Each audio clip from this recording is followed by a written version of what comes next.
Religion doesn't usually crumble because of competing religions. It's not often that believers leave their faith because another god seemed more convincing. What makes religious leaders nervous, and what sparks the most defensive reactions, is something very different. It's the simple act of saying, "I don't believe in any of it." The unease comes from the fact that rejecting belief altogether removes the entire foundation on which religion stands. If you adopt another religion, the structure still exists. You're still inside the framework of supernatural belief, still operating with sacred texts, rituals, and moral authority handed down from something unseen. But when you step outside and stop playing the game entirely, religion can't claim you anymore. That's what makes it uniquely threatening. Think of it like a marketplace. When two companies compete, they might criticize each other's products, but they both depend on the public buying into the idea that products matter in the first place. If customers suddenly decide they don't need that category at all, both companies collapse. That's the position religions face when confronted with disbelief. Historically, rival religions have often fought bitter wars, but they've also borrowed from one another, merged practices, and found ways to coexist when necessary. What they rarely tolerate well is the person who says, "None of these claims hold up," because that person isn't switching brands, they're walking out of the store. Leaders sense this vulnerability. They may portray other religions as misguided or dangerous, but at least those religions still reinforce the larger idea that belief itself is necessary. The atheist perspective exposes that there's no obligation to believe at all, and that realization is contagious. Once someone sees belief as optional, rather than required, the hold of religion weakens quickly. You can see this in the way communities react. A family might accept their child marrying someone of a different faith, but the thought of them abandoning faith altogether is often described as devastating. Even if the new religion is considered wrong, it still leaves room for conversation about values, rituals, and a shared language of spirituality. With atheism, there's no such safety net. It feels like a void to believers. But the fear isn't just emotional, it's also institutional. Religions rely on authority structures, priests, imams, pastors, rabbis, and those structures make sense only if the underlying story is true. If someone stops believing the story, the hierarchy loses its reason for existing. That undermines not only theology, but also the social power built around it, and history shows how protective institutions become when their authority is questioned. There's also a psychological piece. Humans are deeply social, and religion has always functioned as a glue binding people into communities. When someone rejects the supernatural claims, it can be perceived not just as a personal choice, but as a rejection of the community itself. That makes it harder for religious groups to treat atheism as just another opinion. They see it as disloyalty, even betrayal. What adds to the tension is that atheism doesn't need to replace faith with a new doctrine. It simply removes it. This makes it very different from a competing church or sect, because there's no holy text to attack, no alternate priesthood to demonize. It's much harder to fight an absence. The less you have to defend, the more resilient you become in arguments. This is one reason debates between believers and non-believers often feel lopsided. The believer has to defend extraordinary claims about miracles, scriptures, and divine commands, while the skeptic only has to ask questions. In that sense, atheism doesn't just sit outside religion. It actively reveals how fragile religious claims are. Throughout history, the greatest threats to religious authority often weren't rival gods, but new ways of thinking. When Copernicus and Galileo showed the Earth wasn't the center of the universe, religious institutions weren't just angry because of astronomy. They were afraid of the larger precedent. If science could overturn sacred truth in one area, maybe it could do so in others. The fear wasn't limited to cosmology. It was about control. And this dynamic continues. Modern believers may live comfortably alongside members of other religions, sharing public space and respecting one another's customs. But surveys consistently show that non-believers are among the least trusted minorities. In some countries, atheists are less likely to be elected to public office than people of any religion, even an unfamiliar or unpopular one. That distrust is not an accident. It's the result of centuries of framing disbelief as a moral danger. This suspicion another reason religion fears disbelief more than other religions is that it undermines the idea of sacred competition itself. Rival faiths may argue over whose scripture is correct or whose rituals are authentic, but the argument still assumes scripture and rituals matter. Without belief in the supernatural, that entire playing field collapses. Suddenly, the differences between religions look less like deep mysteries and more like cultural variations, traditions, costumes, and stories, but not ultimate truths. That perspective is uncomfortable for believers because it puts all religions on the same shelf. Instead of one faith being true and another false, they all appear as human inventions serving similar social functions. For someone raised to think their religion is uniquely revealed, that shift is disorienting. It reduces what was once sacred to something ordinary, maybe even predictable. Sociologists sometimes call this disenchantment, the stripping away of supernatural significance from everyday life. Religions can coexist with one another because each preserves its enchanted worldview.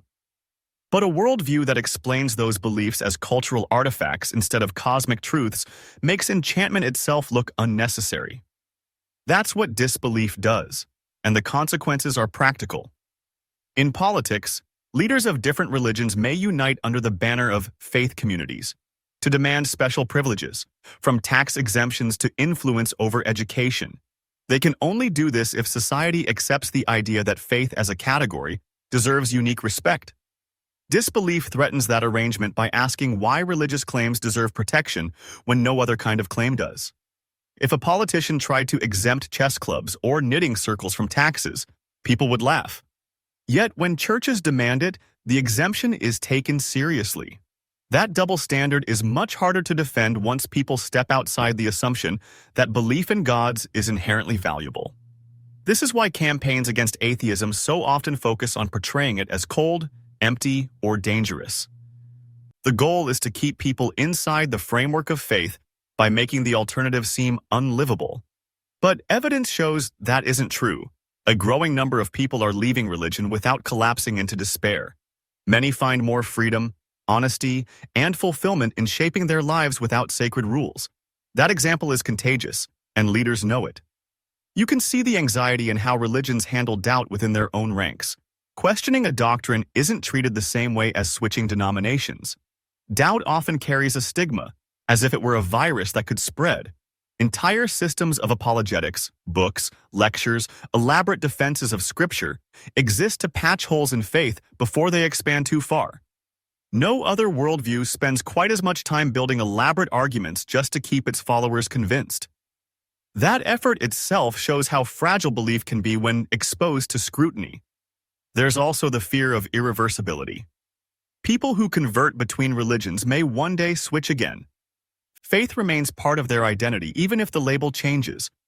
But those who abandon belief entirely often describe it as a one-way door. Once you've recognized that gods and scriptures lack evidence, it's nearly impossible to go back sincerely. Leaders understand this. Losing a member to another faith is like losing a customer to a competitor. Frustrating but reversible. Losing a member to disbelief feels permanent. On a deeper level, atheism exposes something uncomfortable about authority. Religious leaders often present themselves as interpreters of divine will, but if the divine will itself is questioned, the leader's authority looks like ordinary human power dressed in sacred clothing. Strip away the divine source, and what remains is just another human institution demanding loyalty without justification. That's a hard truth for any institution built on unquestionable authority. History provides plenty of examples of how aggressively religions have responded to this threat. In medieval Europe, heresy was punished more harshly than practicing a rival faith. The Inquisitions weren't primarily about fighting other religions. They were about stamping out disbelief and doubt within Christianity itself. Even today, in many parts of the world, laws against blasphemy or apostasy carry harsher penalties than belonging to a different religion. These aren't coincidences.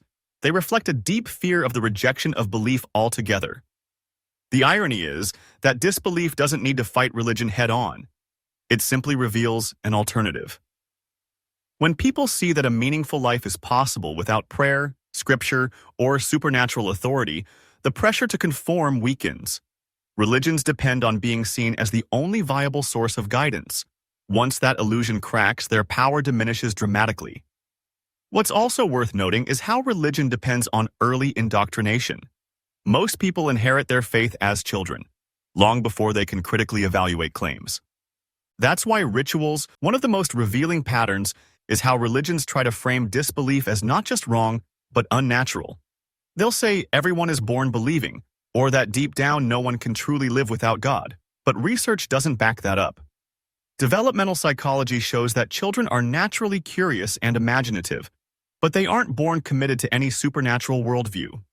Belief comes through teaching, not instinct. That's why different cultures produce different gods.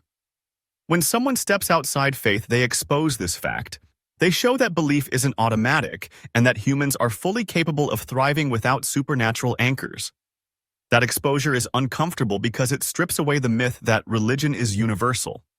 If people can live healthy, moral, and meaningful lives without gods, then gods start to look like optional add-ons rather than essential truths. And that's the quiet danger religions sense. Optional beliefs are fragile. They can be set aside when they no longer serve a purpose. A God that must be defended constantly, explained through endless apologetics, or propped up with cultural rituals starts to look suspiciously human-made. Disbelief doesn't need to prove that. It simply reveals it by existing. It's worth noticing how rare it is for religions to publicly admit doubt within their ranks. Doubt is often managed quietly, behind closed doors. Pastors, priests, or imams who lose their faith face enormous pressure to keep it hidden. Entire support groups exist for closeted clergy who no longer believe but feel trapped by their role. That's a powerful demonstration of how threatening disbelief is. If switching to another denomination were the issue, they could just move. But losing faith altogether leaves no position for them within the religious system. The same pattern shows up in ordinary communities. People who leave religion often describe not just intellectual disagreements but also social consequences. They risk losing family ties, friendships, or even jobs.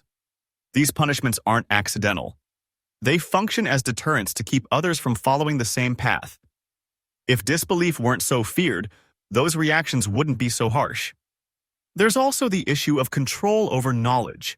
Religions have always positioned themselves as the gatekeepers of truth, deciding what people should read, learn, or question. That's why so many religious movements historically opposed translation of scriptures into common languages, or resisted new scientific findings. It wasn't just about theology, it was about maintaining monopoly over explanation. A world where people can explain natural phenomena without gods is a world where religion has less to offer. And once that door is open, it rarely closes again.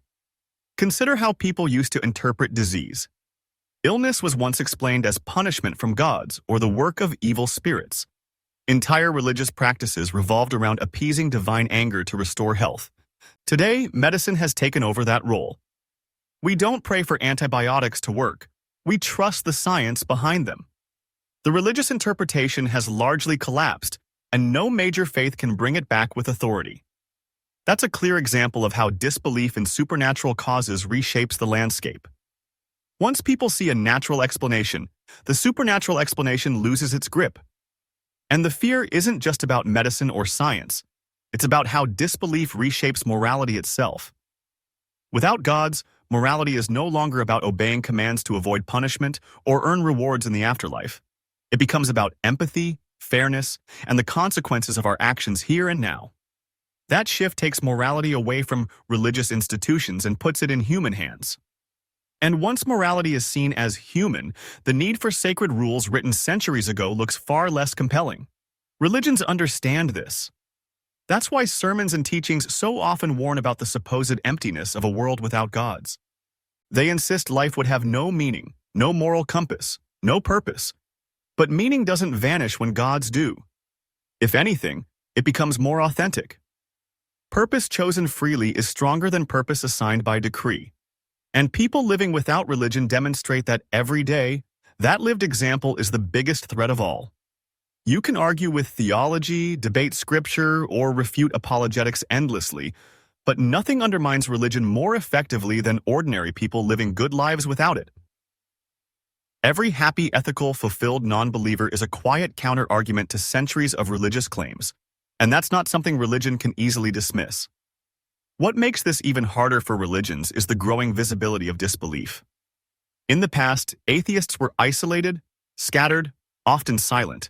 Today, social media, communities, and open conversations make it much harder to pretend disbelief is rare or deviant. When people realize they're not alone, the pressure to stay inside religion weakens. One of the subtler fears religions have toward disbelief is the way it changes the narrative of history. Most faiths frame human existence as a grand drama between gods and people, heaven and earth, sin and redemption. But once you step outside, history looks different. It's no longer the story of divine intervention, but the story of human beings solving problems, making mistakes, and gradually learning how to live together. That version of history is humbling, but also empowering. And it leaves no role for priests or prophets to define the meaning of every event. When you think about it, that shift removes one of religion's biggest selling points. Religion doesn't just offer answers, it offers certainty. The comfort of being told there is a plan, that everything fits into a cosmic order. Disbelief strips away that illusion and forces us to accept uncertainty. That may sound frightening at first, but in practice it's liberating. It allows us to adapt, to change our minds, to keep learning. Certainty locks you into a story that may not be true. Uncertainty keeps you open to reality. And that's another reason religions react defensively. They promise security, permanence, and unchanging truth. Disbelief, on the other hand, acknowledges that truth is something we approach through questioning and evidence. For those invested in power, the open-endedness of that approach feels dangerous. But for those invested in truth, it feels honest. Even the idea of death becomes a source of tension. Religions thrive on offering answers about what happens after we die. Heaven, hell, reincarnation. Each provides a script to ease the fear of mortality. Disbelief doesn't offer such scripts. Instead, it accepts death as the natural end of consciousness. To believers, that can sound bleak, but it also has a profound effect. It makes life here and now more valuable. It shifts attention from waiting for another world to caring for this one. That shift undermines the leverage religion holds over people through promises of paradise or threats of damnation. If those promises and threats don't matter, much of religion's power fades. This doesn't mean disbelief removes wonder or meaning. Quite the opposite. Without sacred text telling us what we must believe, the universe itself becomes the source of wonder. Stars, galaxies, the complexity of life. These aren't less amazing because they lack divine authorship. They're more amazing because they emerged naturally. That sense of awe doesn't require priests or rituals. It requires only curiosity. And curiosity is something religion has often tried to control. And that brings us to perhaps the deepest fear. Disbelief doesn't just take people away from gods, it gives them back to themselves. It puts responsibility for meaning, morality, and progress into human hands. That's empowering, but it also makes religious institutions redundant. If people don't need gods to find purpose, and don't need priests to tell them right from wrong, then the whole system of sacred authority becomes unnecessary. That is the ultimate fear. Not that another religion will replace the old one, but that no religion at all will replace it, and life will go on better without it. And history suggests that's exactly what happens. The more societies embrace secular thinking, the less influence religion has over laws, schools, and personal lives. And yet those societies don't collapse into chaos. In many cases, they thrive. Less violence, greater equality, more innovation. These outcomes speak louder than any sermon. They show that fear of a godless world is unfounded. So when religions lash out at disbelief, portraying it as dangerous, empty, or immoral, they're really trying to protect themselves. They're not fighting for truth so much as for survival. Other religions may challenge their doctrines, but disbelief challenges their necessity. And that is a confrontation they can't easily win. In the end, the reason religion fears disbelief more than it fears other religions is simple. Competing gods still keep the idea of gods alive. Disbelief does not. It offers no rival altar, no new creed, no sacred text to argue over. It offers freedom from all of that. And once people taste that freedom, many never go back. That's what makes disbelief powerful. Not because it destroys, but because it reveals. It shows that the universe doesn't need divine permission to exist, and that humans don't need divine authority to live well.